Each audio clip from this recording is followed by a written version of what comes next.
just gonna do this video essay like this because recording through the slides didn't quite work, so I think it's better if I just do it through this and then put the slides in.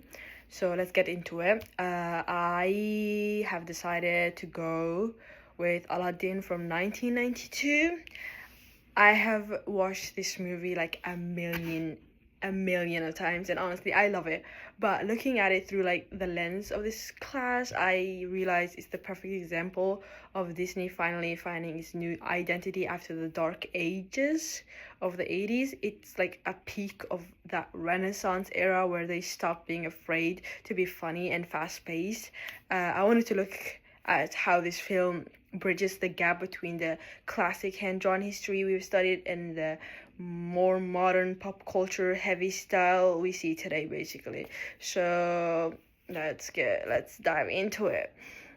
And slide 2, I talk about like the history of Aladdin, and Disney's character were like usually very serious and like fairy tale like, but in like 1992 the director Muscar Clement, they made like a huge pivot.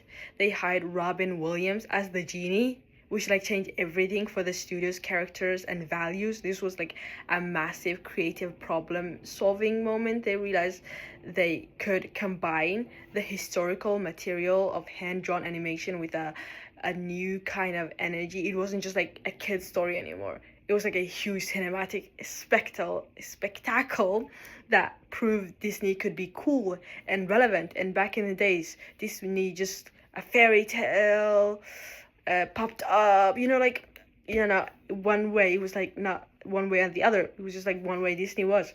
And like after that, it started using celebrities to drive the character's soul, which was like really cool to see about like the history and stuff.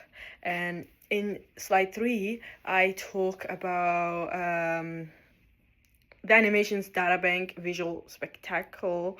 When I pull from like my own animation databank, like the stuff like we learn in class, the first thing I notice is like the lines. The characters in Aladdin don't look like they are like stiff ones from like early 80s. They use this curvy Floyd style inspired by the what is his name, Al Hirschfeld.